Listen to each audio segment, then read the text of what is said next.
Queridas hermanas, queridos hermanos, amigas y amigos, ya estamos en este primer domingo del año 2022, así que ya nosotros estamos iniciando un nuevo ciclo. El Señor nos ha bendecido, tal vez en algún momento dudamos si es que este día efectivamente iba a llegar, y gracias al Señor que así ha sido, y ciertamente su nombre es alabado siempre, en cualquier circunstancia. Tal vez estamos partiendo el año bien, tal vez no tan bien, tal vez más o menos, tal vez un poco mal. Pero como estemos partiendo este año, una cosa sí la sabemos, que todo está siendo conducido exactamente como el Señor quiere, que pronto cada vez falta menos para ese día glorioso en que Jesucristo se revelará en gloria y majestad, todo ojo le verá y nosotros podremos habitar con Él en plena gloria, cara a cara, en un cielo nuevo, una tierra nueva, donde mora la justicia. Mientras tanto, estos ciclos pasan, ¿cierto? Una estación tras otra, un año tras otro, y el desafío es el mismo siempre, cada día vivirlo para la gloria del Señor. Aprender a arrepentirnos de lo que debemos arrepentirnos, aprender a arraigar aún más y fortalecer nuestras raíces, nuestra esperanza en Jesucristo y continuar hacia adelante sirviéndole y dándole gloria en todo lo que somos, en todo lo que tenemos. Así que con esto en mente empezamos este nuevo año. Hoy yo quiero, de manera breve, en realidad, y ver si esta vez sí cumplo esta promesa que tantas veces he hecho, ¿cierto? Y me ha costado tanto cumplirla, pero de manera breve quiero que hablemos sobre Levítico 14. Ya fue leído durante la liturgia, así que los que están acompañando el culto ya escucharon la lectura de Levítico 14. Vamos a enfocar especialmente en la primera parte, versos 1 al 32. Sin embargo, si alguno de ustedes está escuchando el podcast en esta hora, este es un buen momento para parar aquí el sermón, el mensaje, irse a su audio Biblia y escuchar Levítico 14 antes de volver, para que así usted tenga el texto bíblico fresquito ahí en la mente mientras vamos exponiendo algunas cosas. Porque lo que yo quiero en realidad es destacar 4 temas importantes a partir de este texto. ¿Y de qué trata Levítico 14? Entonces, primero, recordemos esto, Levítico 14 es una serie de instrucciones de qué hacer cuando las enfermedades cutáneas que fueron descritas con mucho detalle en el capítulo 13 y que nos expuso de manera tan excelente nuestro presbítero Héctor la semana pasada. Él nos habló sobre esta diversidad de enfermedades cutáneas, cómo se diagnosticaban, qué había que hacer y cómo se declaraba a alguien impuro en el sentido sanitario del término cuando alguien entonces tenía alguna enfermedad cutánea. Así que esto estaba justamente en el capítulo anterior, Levítico 13. Ahora en el 14 nosotros entonces vemos qué hacer cuando estas enfermedades son sanadas. Y podemos decir que hay básicamente 2 tipos de enfermedades cutáneas. Estoy haciendo una división muy burda, pero que esto es importante recordarlo. Cuando hablamos del 1500 a.C., estamos hablando de muchas enfermedades cutáneas que podían sanarse y que con el tiempo se pasaban, sarnas u otras que podían ser sanadas y que se pasaban con el tiempo, la misma tiña que incluso es mencionada, en algunos casos se sigue extendiendo, pero en otros casos se detiene, en fin, hay enfermedades cutáneas que son sanadas. Pero estas personas con enfermedades cutáneas, debido a su alto nivel contagioso, digamos, a su alta contagiabilidad, no sé si existe la palabra, pero debido a que se contagian muy fácilmente, entonces ellos eran sacados del campamento, debían vivir fuera del campamento donde vivían los israelitas. Recordemos este territorio sagrado, este territorio santo, separado, donde al centro está el tabernáculo y alrededor están acampando las tribus de Israel. Y debía entonces estar afuera, irse a vivir fuera del campamento la persona que tiene alguna enfermedad cutánea. Pero con el tiempo, si se sanaba, entonces aquí está todo el procedimiento, capítulo 14 de Levítico, para cómo la persona puede ser reincorporada a la comunión. Así que tenemos todo este tipo de enfermedades cutáneas, podemos decir de alguna manera, simples o más sencillas. Pero hay otro tipo de enfermedades cutáneas donde principalmente está la lepra. Enfermedades que no tienen o no tenían en aquel tiempo, no tenían cura. No se les conocía una cura para ellas. Y en todas las tribus y naciones paganas alrededor de Israel había todo tipo de chamanes, con todo tipo de hojas y de hierbas y de invocaciones de espíritu y de rituales y de danzas que decían que podían sanar la lepra, pero nadie podía sanarla en realidad. Y la lepra, dependiendo, ¿cierto?, del grado, podía muchas veces consumir partes enteras del cuerpo y avanzar, y literalmente se caían miembros del cuerpo y llegaba a un punto donde esta bacteria podía consumir de manera terrible el cuerpo, la bacteria que produce lo que nosotros conocemos como la lepra. Hoy conocemos el tratamiento, hoy se sabe cómo tratarlo, hoy hay conocimiento de las bacterias, en fin, pero en ese tiempo no. Así que entre las enfermedades cutáneas, tal vez de segundo tipo, como yo decía, están las más graves y está principalmente la lepra, que además, tristemente, era relativamente común. Era una enfermedad extrañísima, que nadie la viera, no, era una enfermedad que era relativamente común. Así que tengamos esto en mente. El punto es que aquí es qué hacer en el caso de enfermedades cutáneas en general, cuando son sanadas. Cuando la persona es sanada de esta enfermedad cutánea, puede ser una sarna, una tiña, o algo grave, recordemos, para el contexto de 1500 a.C., grave para ese momento, como la lepra. Entonces, ¿qué hacer frente a eso? Y aquí están todas las instrucciones que ya nos dieron lectura, ¿cierto? Nuestros hermanos, el presbítero Felipe Alegría, con su esposa Carolina Lagos, ¿cierto? Con su familia, ellos ya nos hicieron la lectura. Entonces, quiero simplemente hoy destacar 4 temas a partir de esto. Quiero que seamos temáticos el día de hoy, destacar 4 aspectos fundamentales cuando vemos esto. Y el primero de ellos, que destacamos de inmediato, es que Dios obra soberanamente la sanidad. Esto es lo primero que quiero destacar. Dios obra soberanamente la sanidad. Este es el primer tema que surge así, pero de inmediato leyendo el Levítico 14. ¿Por qué? Porque el Levítico 14 dice así: el Señor le dijo a Moisés, esta es la ley que se aplicará para declarar pura a una persona infectada. Será presentada ante el sacerdote, quien la examinará.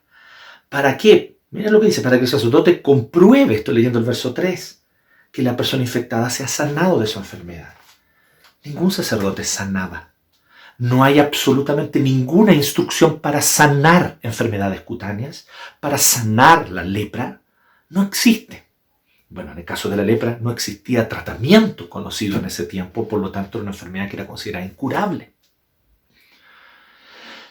Así que aquí Dios no está encargando ni está entregando ningún tipo de ritual chamánico, pachamámico, sobrenaturalista, New Age.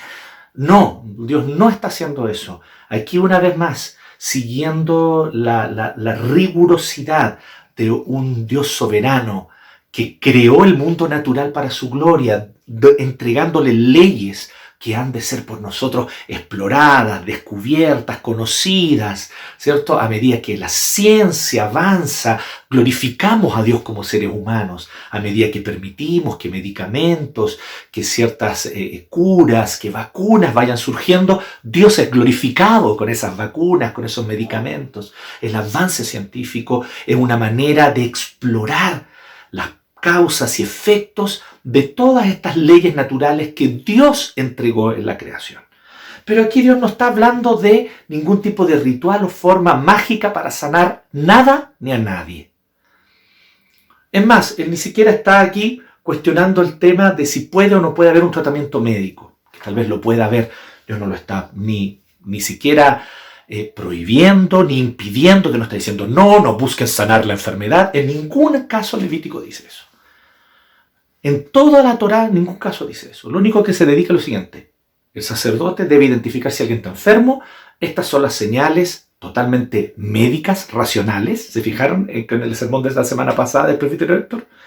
Si tiene una mancha así, si está así, si la piel está así, esta persona está probablemente enferma. Aíslenla por 7 días. Si en 7 días sigue extendiéndose, entonces hay que declararla impura. No en un sentido solamente espiritual o ritual, sino que también hay un tema sanitario por detrás. Totalmente racional, médico, lo que está proponiendo Dios. Que los sacerdotes sepan identificar cuando alguien está enfermo y puede ser un foco infeccioso para los demás.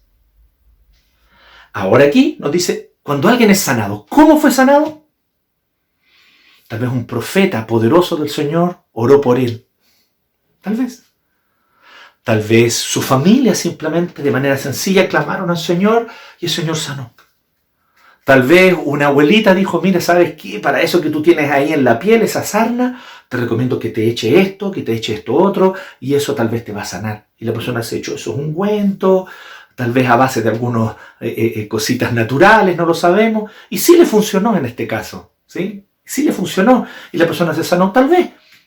Levítico no nos dice nada. Simplemente nos dice si la persona es sanada. Porque el punto es que Dios obra soberanamente la sanidad. Usa médicos, ¿sí? Usa la ciencia. Usa las vacunas, querido hermano, querida hermana. Dios usa las vacunas. ¿Cuántos niños han sido librados de la poliomielitis? Y cuáles son las perspectivas que nosotros hoy tenemos comparado incluso con otros países como Europa, por ejemplo. Como países de Europa, no, aunque Europa seamos países, países de Europa. Como nosotros estamos con una perspectiva, gracias a las vacunas, de tal vez reapertura de todo a mediados del 2022. Habrá que ver, hay que ir paso a paso, hay que ir viendo y controlando con calma. Pero tal vez las cosas, ¿por qué? Porque hay un avance científico, tecnológico, porque hay un personal médico que trabaja con racionalidad. Dios, el Señor soberano, los usa. El Señor soberano usa científicos, usa doctores, usa médicos, usa laboratorios y se glorifica en la ciencia. Dios obra soberanamente la sanidad. En un tiempo como este, donde los avances científicos y tecnológicos no eran para nada ni comparables con los de hoy. Sí, Dios obraba muchos milagros, sin duda alguna, y los vemos algunos de ellos relatados en la propia Escritura, en el propio Antiguo Testamento. Pero esta cosa sí es clara y es segura. Dios obra soberanamente la sanidad. No se puede invocar mágicamente. Entonces, este es el primer tema que yo quiero que destaquemos. Aquí Levítico 14 ni siquiera está prometiendo que todos los que tengan enfermedades cutáneas se van a sanar. Lea bien. Tampoco está diciendo todos con enfermedad cutánea se sanan. No, está diciendo si es que alguno con enfermedad cutánea se sana, este es el procedimiento. No especifica el cómo se sanó. Tal vez fue gracias a algún ungüento o algún procedimiento médico de aquella época. Tal vez fue por causa de la oración y el Señor milagrosamente lo sanó. Perfecto, también es Dios. En todo el Señor está obrando. Pero el punto es, el sacerdote lo único que debe hacer es verificar la sanidad. No son chamanes. Los sacerdotes del Señor no son chamanes. Qué abisal diferencia, ¿cierto? Abismante diferencia entre el pueblo del Señor en el Antiguo Testamento, en la Antigüedad, y los demás pueblos chamánicos, mágicos, cargados de supersticiones, rituales, sanguinarios muchos de sus rituales. Y allí entonces ellos tratando de invocar fuerzas sobrenaturales para que puedan haber hechizos que realicen actos mágicos. No, en Israel no era así. Había una cosmovisión clara. Hay un Dios soberano, creó todas las cosas, le dio un orden a toda la creación, y es Él quien determina cuando alguien es sanado y cuando no. ¿Qué es lo que nos corresponde a nosotros, a nuestros sacerdotes? Ir y verificar. Si alguien está enfermo, capítulo 13, declararlo enfermo. Si alguien es sanado, declararlo sanado y empezar todo un procedimiento para que se reincorpore. El primer tema que quiero destacar: Dios obra soberanamente la sanidad. Así que no se exige, no se decreta, no la declaras. Tú se la pides humildemente al Señor. Señor y Padre, sabemos que eres poderoso para sanar este cáncer, y Dios lo es. Sí, hermano, que nadie te chamulle ni te venga con cuentos. Que tú no te prejuicies. Creemos en los milagros. En esta iglesia somos bíblicos y creemos que Dios obra milagros hasta el día de hoy. Y que Dios puede saltarse los procedimientos médicos para acelerar la sanidad en alguien o incluso para obrarla de manera totalmente sobrenatural. No hay ni un ápice de duda en esta comunidad cristiana ni en esta iglesia a la cual nosotros pertenecemos de que Dios obra milagros. Creemos en los milagros y que Dios los obra hoy, en pleno siglo XXI. ¿Qué es lo que nosotros decimos? Que esos milagros son soberanos. Ahí está la diferencia. Yo no los decreto. Yo no controlo a Dios. No dependen ni siquiera de cuánta fe yo tenga, dependen de Dios, que tiene un actuar soberano. Y en ese sentido, jamás nos negaremos a declarar que algo es milagroso cuando así ha sido. Y a darle toda la gloria a Dios. Pero también glorificamos al Señor. Lo llenamos de honra y gloria porque Él es el que debe ser glorificado cuando un tratamiento médico sale bien. Porque ¿cuántos tratamientos médicos lamentablemente no funcionan del todo bien? No tienen todos los resultados esperados. Se trabaja, ¿cierto?, con una curva normal. No hay un 100%. Lo máximo que se puede aspirar a veces un 98, 99%. En el mejor de los casos, y hay muchos tratamientos que tienen un 70, un 60% de efectividad. Entonces imagínate, ¿cómo no glorificar a Dios cuando un tratamiento médico resulta bien? Dios es glorificado, no el médico, no la clínica, no el hospital, no el servicio de salud. Dios es glorificado. A Él le damos toda honra y gloria porque Él usa también los tratamientos médicos. Así que ese es el punto. Dios obra soberanamente la sanidad. Es el primer punto que yo quiero destacar, que es el primer tema. En segundo lugar, vemos que algo ocurre aquí. La caída y las consecuencias de la caída nos apartan de Dios y de su comunidad del pacto. Dios se preocupa de que esto quede claramente y visiblemente establecido. La caída es este hecho histórico de cuando nuestros primeros padres desobedecieron a Dios y el pecado entonces entró a la humanidad. No sabemos exactamente qué fue lo que ocurrió.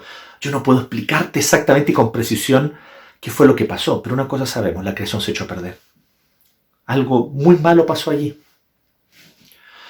Esta relación simbiótica que teníamos con microorganismos, con microbios, que muchos de ellos nos ayudan a la digestión, nos ayudan a un montón de procesos que son naturales de nuestra vida, de nuestra piel, etc. Los microbios forman parte de nuestra vida y tenemos en general una relación simbiótica con muchos de ellos. Pero por causa de que el pecado entró, por causa de la caída, muchos de esos microbios se volvieron contra nosotros. Y ahora entonces esos microorganismos, bacterias, virus, etc., varios de ellos entonces dañan, nos parasitan y nos minan y destruyen nuestra salud. El punto es, con la caída entraron las enfermedades. Y con la caída, incluso, porque dice así la palabra de Dios en Génesis 3, la tierra será maldita por tu causa, le dijo al Señor. O sea, hay una maldición en la creación. Tanto así que incluso hay cosas en nuestro ADN, en nuestro código genético, que pueden venir no de la manera como Dios lo diseñó, a causa de la caída. No estoy diciendo con esto que esas sean consecuencias directas de un pecado. El papá pecó y por eso entonces el niño nació con una malformación. No estamos diciendo algo tan burdo como eso. Estamos hablando en términos más genéricos.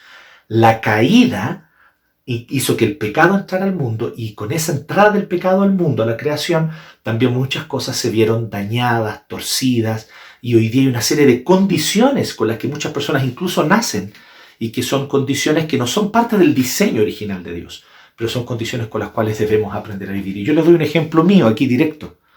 Esta condición, por ejemplo, mía, esta miopía, este astigmatismo, que me quito estos lentes y veo pixelado aquí todo delante mío, veo puros píxeles en vez de ver la cámara, pero ahora me lo pongo y puedo identificar la cámara. Así es, por ejemplo, como la creación quedó dañada por el pecado. El punto es, la caída y sus consecuencias nos apartan de Dios y de su comunidad del pacto, y Dios quiere que el pueblo entienda esto claramente. Por eso, yo sé que esto es una referencia tal vez no tan directa al 14, sino más al 13, que lo expuso el presbítero Héctor la semana pasada, pero muy importante para tenerlo claro. Es importante recordar que quien entonces se le declaraba que tenía una enfermedad cutánea debía salir del campamento. Ya no podía vivir con los demás israelitas. Tenía que salir del campamento, porque este campamento, recordemos, era una zona geográfica, era un territorio donde al centro está el tabernáculo y alrededor están las tribus de Israel acampadas. Está el tabernáculo al medio, alrededor las tribus de Israel acampadas.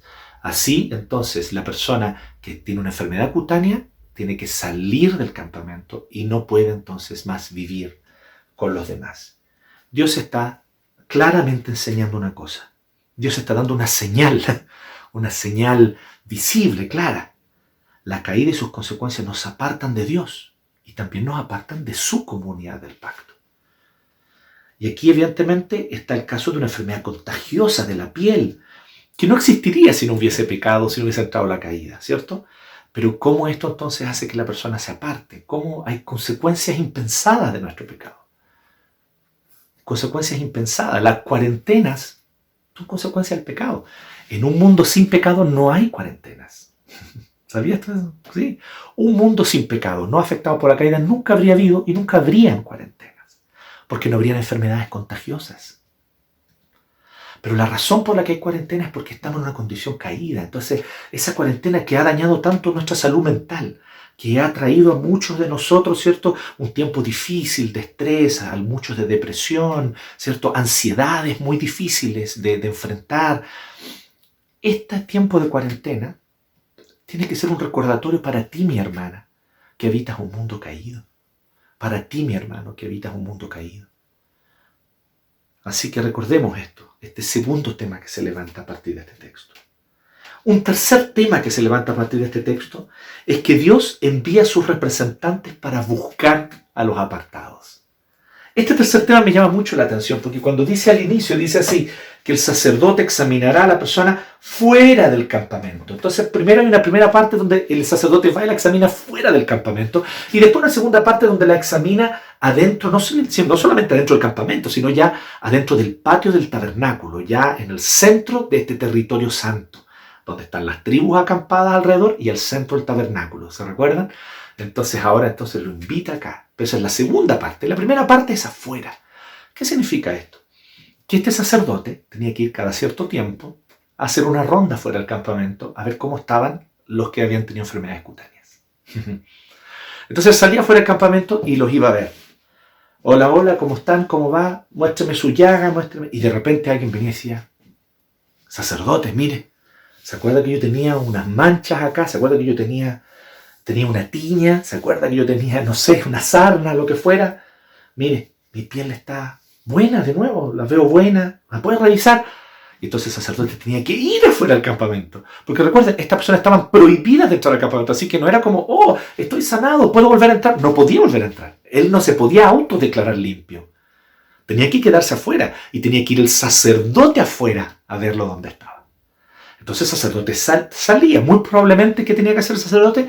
Rondas sistemáticas, regulares, cada cierto tiempo. Una vez al mes, cada 15 días, no lo sé. Pero cada cierto tiempo el sacerdote tenía que salir afuera del campamento e ir a revisar a los que estaban con enfermedades cutáneas. Y si alguno de ellos, sobre todo estas enfermedades más simples, ¿no? Una sarna, una tiña, estaba sano, entonces él veía y decía, ya, bien, todo indica que has sido sanado, entonces lo que tienes que hacer es afeitarte, etcétera, etcétera, bañarte, puedes volver al campamento, pero no puedes dormir en la tienda de tu familia todavía, tienes que dormir afuera. Vas a estar 7 días durmiendo afuera y luego vas a venir al tabernáculo donde haremos la segunda parte del ritual en caso que tú efectivamente sigas limpio. Y eso era. Entonces, lo que está diciendo, muy interesantemente, o el tema que a mí me parece que se levanta a partir de esto, es que Dios envía a sus representantes a buscar a los apartados. Pero quiero que tomes nota de esto. Ya dijimos, solo para repetir lo que ya hablamos primero, no van a sanarlos. Los sacerdotes no van al campamento no van fuera del campamento a sanarlos. Van a buscarlos a ver si ya están sanados. Van para verificar que estén sanos. Como muy bien nos exponía el presbítero Héctor la semana pasada, en general las enfermedades cutáneas, pero sobre todo la lepra, eran un símbolo y son tomadas en la Biblia como un símbolo del pecado. El pecado que nos distancia de Dios, el pecado que nos distancia unos de otros. Así que esta persona obviamente termina fuera del campamento, viviendo fuera del campamento como una señal clara de que el pecado nos distancia de Dios y nos distancia del pueblo del Señor. Y allí entonces está la labor que nosotros, los pastores y presbíteros, hacemos de buscar. Pero aquí también hay una confusión. Ir a buscar al apartado no significa que si yo los voy a buscar, los voy a convencer y ese apartado va a volver al Señor. No, si tomamos esto de manera simbólica, como un símbolo del pecado, ¿no? Y aquí está la persona apartada por su pecado, está lejos, y entonces el sacerdote, nosotros no somos sacerdotes, el pastor no es sacerdote, ningún presbítero es sacerdote, ¿cierto? El sacerdocio es alguna condición universal de todos los creyentes, todos somos sacerdotes y el único sumo sacerdote es Cristo. Así es la visión en el Nuevo Testamento. Sin embargo, este sacerdote con una especie de labor casi pastoral, ¿cierto?, va a buscar y va a revisar cómo está aquel apartado, aquel que tuvo que ser apartado a causa de su enfermedad. Pero él va a verificar si está sano. Y aquí también tiene una labor muy interesante. Muchas veces esa llamada del pastor, o esa llamada del presbítero, o esa llamada del diácono, es solo para verificar cómo está tu corazón. Si es que será que ya te has dado cuenta del pecado en el que estás o en el que has caído, si es que quizás te has dado cuenta de la profundidad del arrepentimiento que necesitas en tu vida y por lo tanto ya es tiempo de volver. Solo verificar. Sanar ningún pastor lo hace. Ningún presbítero, ningún diácono, ningún líder de la iglesia ha sido llamado por Dios para producir arrepentimiento en el corazón de nadie, ni para convertir a nadie. Nosotros solamente estamos llamados por Dios para estar allí en el lugar cuando Dios obra el arrepentimiento en el corazón y cuando Dios convierte. Porque así como Dios es el que soberanamente sana, es Dios el que soberanamente produce el arrepentimiento, dice Romanos capítulo 2. ¿O acaso ignoras que la benignidad de Dios es la que te guía al arrepentimiento? Es Dios que nos guía al arrepentimiento. Y la labor de pastores, presbíteros y diáconos es verificar que aquellos que tal vez se han apartado a causa de su pecado, tal vez el Señor está obrando en sus vidas. Y entonces nosotros venimos y le decimos, bueno, ¿qué te parece si te empiezas a reintegrar poco a poco? Qué bonita esa parte del Levítico 14, ¿cierto? Dios envía a sus representantes a buscar a los apartados, pero no para sanarlos, sino para verificar que estén sanos. Porque el que obra la sanidad es Dios, tanto física como espiritualmente. El cuarto y último lugar, un cuarto y último tema que quiero levantar el día de hoy, es que Dios da una señal clara de que enfermedad y pecado tienen relación la una con el otro. Dios aquí en el Levítico da señales claras de que la enfermedad y el pecado están relacionadas, la una con el otro. ¿Qué queremos decir con esto? No queremos decir que todo el que se enferma se enfermó por consecuencia de su pecado, o que se enfermó como castigo por su pecado. Pero sí, muchas veces es así y no debemos cerrarnos a esa posibilidad. Es más, el Nuevo Testamento lo dice. Esto no es algo simplemente del Antiguo, es del Nuevo Testamento. Cuando Santiago, ¿cierto?, exhorta y dice que si es que alguno está enfermo, entonces vayan y oren por él, ¿cierto? Y dice, y si hubiese cometido pecado, sus pecados le serán perdonados.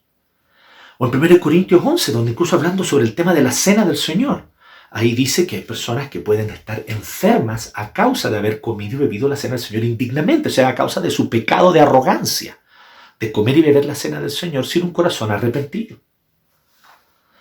Efectivamente, hay momentos en los que una enfermedad puede ser consecuencia del pecado. El tema es que nosotros no somos autores inspirados bíblicos. Yo no soy Lucas, no soy Marcos, ¿cierto? No soy Moisés, no soy el rey David inspirado por el Espíritu Santo para venir y con esta inspiración del Espíritu Santo decir, oye, si esta persona se enfermó por su pecado o esta no. Pero ¿sabes qué? Tú sí lo puedes decir acerca de ti mismo. Y cada uno puede tal vez hacerse un autoexamen y decir acerca de sí mismo. ¿Será que me he enfermado en este caso a causa de mi pecado? A veces de una manera muy natural, por ejemplo, el pecado de la porfía. Ser porfiado, sabiendo que uno debe cuidarse, sabiendo que hay condiciones sociales, que debemos cuidarnos, por ejemplo, hablando de esta pandemia, y sin embargo, ser arrogantes y decir, no me importa lo que diga la ciencia, me quedo con las teorías de la conspiración y no me vacuno. No me importa lo que digan los médicos, yo hago lo que yo quiero. Y de esa manera entonces, este pecado de arrogancia hace que te enfermes. De una manera bastante lógica, racional y natural, ¿no te parece? O por ejemplo, cuando hablemos de enfermedades, por ejemplo, venéreas o las enfermedades de transmisión sexual, ¿cierto? La enfermedad venérea es la palabra antigua. Enfermedades de transmisión sexual, las ETS, que tienen que ver con un comportamiento. Gran parte de ellas, no todas, no en todos los casos, pero sí una buena parte de ellas tienen que ver con un comportamiento promiscuo. Tienen que ver con un comportamiento de fornicación y de vivir la sexualidad pecaminosamente, porque el sexo y la relación sexual es solo para esposo y esposa dentro del pacto matrimonial. Fuera de este ámbito es pecado. Así lo enseña la palabra, así lo enseñamos en esta iglesia. Y por lo tanto, cuando muchas veces esta promiscuidad es vivida, evidentemente hay ETS como consecuencia. Entonces hay momentos en los que esto puede ser directamente relacionado y racionalmente relacionado. Pero hay otros casos en los que tal vez la relación no es tan racional, científica o médica. Pero si alguien se da cuenta, chuta, me aparté del Señor, blasfemé contra Él, ninguneé su nombre, no sé lo que hiciste. Hoy estás enfermo y te das cuenta que esta enfermedad de alguna manera viene a recordarte que tienes que volver a Dios. Entonces ahí están las palabras de Santiago en el Nuevo Testamento. Si estás enfermo, pues bien, los presbíteros iremos a orar por ti. Y si hubieras cometido pecado, confiésalos y arrepiéntete, porque serás perdonado. Entonces hay ciertos casos misteriosos. Solo cada uno en su fuero interno con el Espíritu Santo directamente como Señor de la conciencia. Nadie más de afuera te lo puede decir, ni el pastor te lo puede decir, es algo interno tuyo. El Espíritu Santo directo con tu conciencia y con tu corazón. Tal vez sí hay momentos en los que te enfermas a causa de tu pecado. Pues bien, Dios da señales claras de que enfermedad y pecado tienen una relación la una con el otro. Y si es que no hay una relación directa, entonces siempre hay una relación indirecta. ¿Y cuál es? La que dijimos al inicio. No habría enfermedad en el mundo si no hubiese habido la caída. Cuando nuestros primeros padres pecaron, tú y yo estábamos en Adán y en Eva pecando. Porque ellos son nuestra cabeza pactal. Eso significa que tú, mi hermana, tú con nombre y apellido, tú, mi hermano con nombre y apellido, tú estabas allí en Adán, tú estabas en Eva, pecando, desobedeciendo y siendo rebelde a tu Dios que te entregó un jardín pleno de vida y abundancia. Pero tú, rebelándote de manera suspicaz contra Dios, decidiste pecar en Adán y en Eva. Por eso somos culpables del pecado de Adán y Eva, porque estábamos nosotros en Adán y Eva. Ellos son cabezas de pacto, son representantes de toda la humanidad. Entonces, en ese acto de la caída, el pecado ingresó al mundo, la tierra fue maldita a causa del pecado, y entonces hay consecuencias de la caída, de las cuales la más notoria es la enfermedad. Entonces Dios da señales claras de que enfermedad y pecado tienen relación la una con la otra. ¿Cómo Dios da señales claras? Fíjense toda la segunda parte del ritual que se hace ahora dentro del tabernáculo, en el patio del tabernáculo. Hay corderos. Dice que hay que ofrecer sacrificio por la culpa. Hay palomas. Y estas palomitas entonces debe ser una sacrificada y derramada su sangre. Y la otra tiene que ser suelta para el desierto. Esto se parece mucho al ritual del día de la expiación, que es el día en el cual se limpiaban los pecados de Israel, que es, ya estamos llegando allí, ¿cierto? Es uno de los textos que vamos a ver ahora próximamente, que es el centro del Levítico, el día de la expiación, el Yom Kippur. Entonces, con esto en mente, nosotros nos damos cuenta que claramente hay una relación entre la enfermedad y el pecado.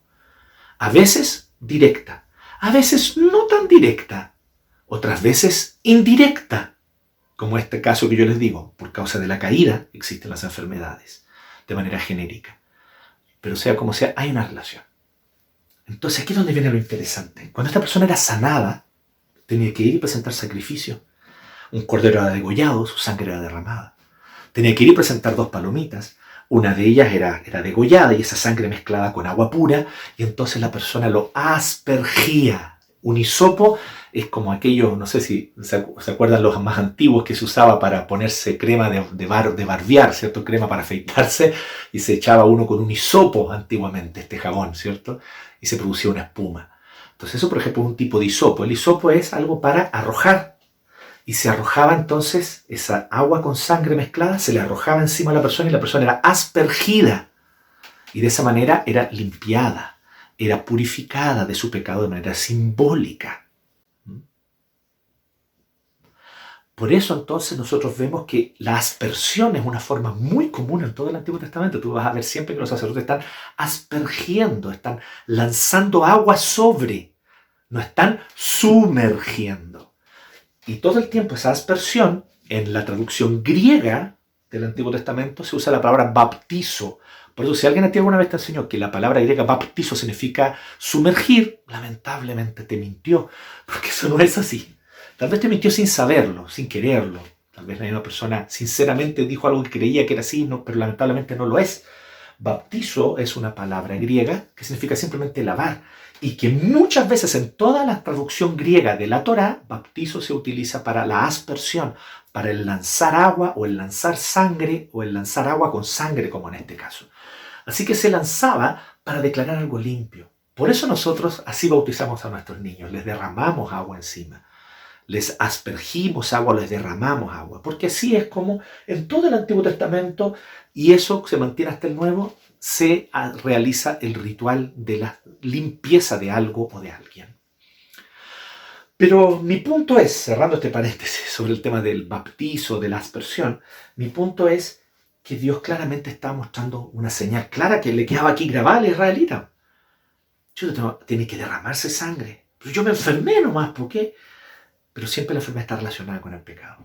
Y tal vez en el caso de más de alguno, está relacionado directamente, decía. Yo desobedecí al Señor.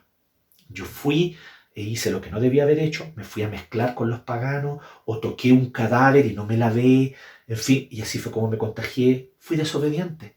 Por mi pecado me enfermé. Así que aquí está un corderito que se derrama su sangre, una paloma que se degüella y se derrama su sangre con agua para recordar que soy pecador. En otros casos, era indirecto. Oye, yo no hice nada para contagiarme.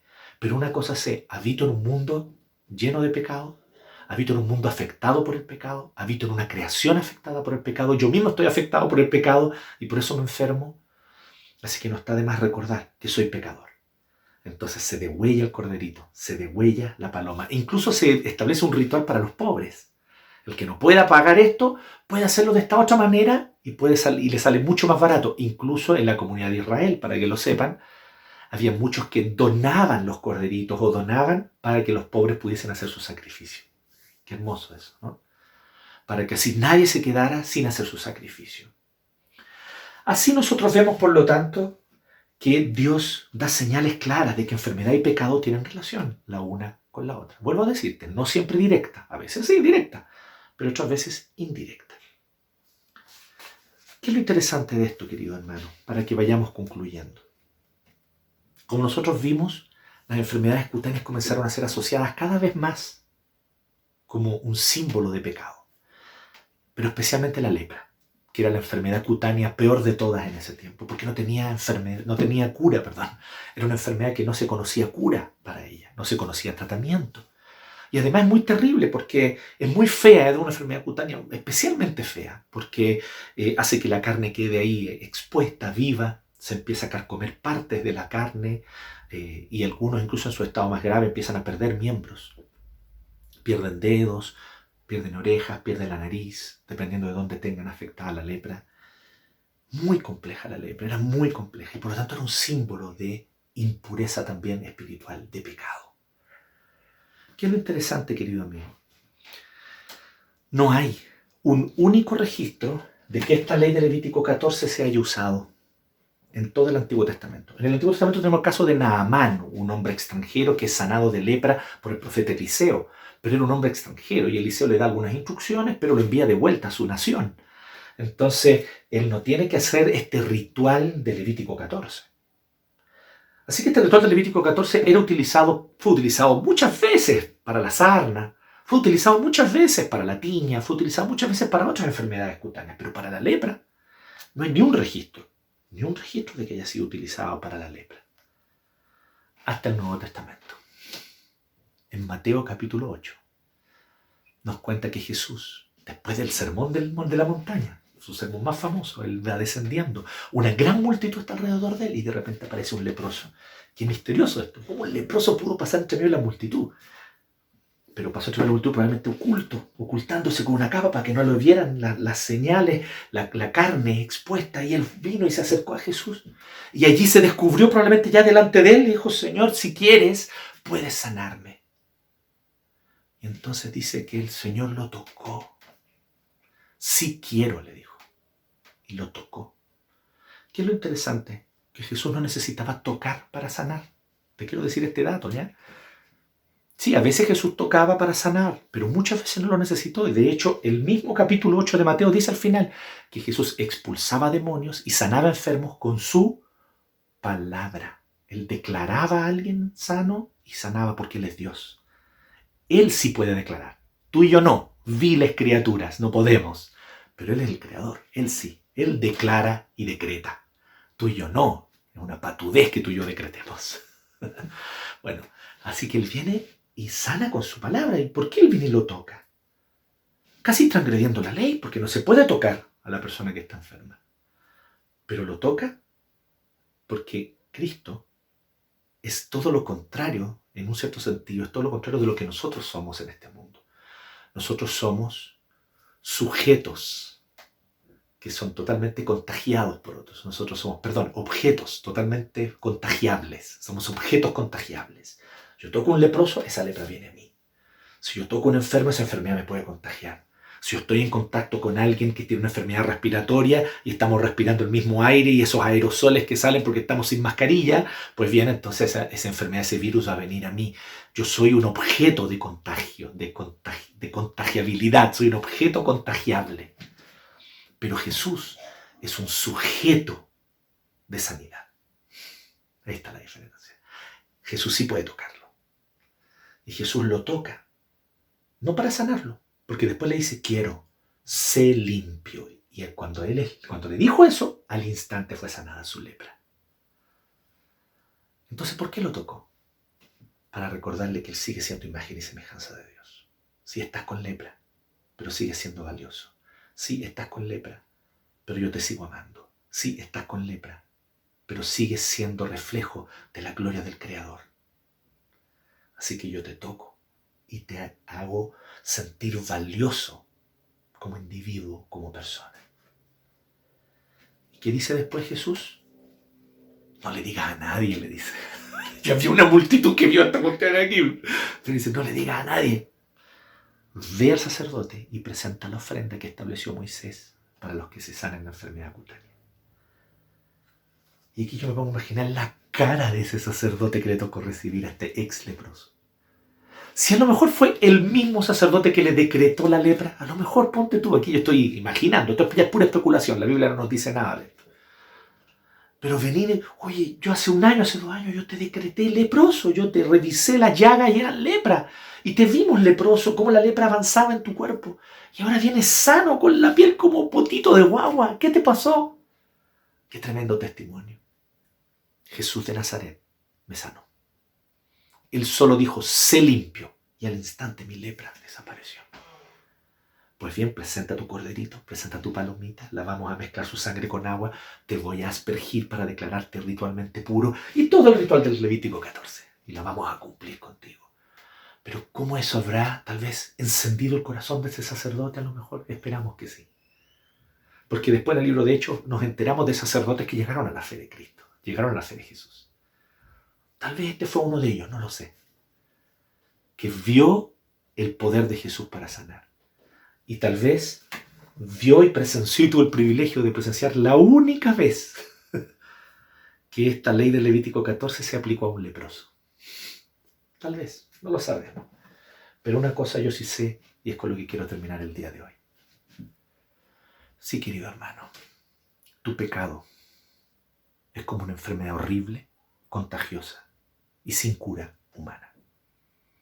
Tu pecado es grave. Pueden ser malos pensamientos, rencores en tu corazón, pueden ser idolatrías, aferrándote a relaciones, a personas, a cosas, a objetos, a ideologías, a idearios. Es lepra, asquerosa lepra, horrible, que te deforma, que te daña, que te deja la carne expuesta, que te hace un paria, que te distancia de Dios y de los demás, que te hace una persona horrible, aunque fuiste creado a imagen y semejanza de Dios. Esta mugre, esta contaminación, esta suciedad, esta fealdad inundan tu corazón a causa de que no has querido acudir a tu Señor para que Él te sane. Te tengo esta maravillosa noticia. Jesús tiene el poder para sanar. Jesús te toca y te dice, ahí en donde estás en tu pecado, y te dice, te sigo amando. Pero justamente porque te amo, no quiero que sigas como estás. Sí, Dios te ama tal cual eres, pero te ama tanto que no te va a dejar como estás. Te quiere sanar, te quiere limpiar, te quiere hacer nuevo. Acércate a Jesucristo y esa lepra desaparecerá. Esa lepra se irá. Esa lepra será sanada. Esa lepra llamada pecado, esclavitud del pecado, rencor, odio, lascivia, codicia, idolatrías. El Señor te quiere sanar de esas lepras horribles. Y Él tiene el poder para hacerlo. Acude a Él, corre a Él, porque Él te limpia, te sana y te hace nuevo. Que Dios nos bendiga.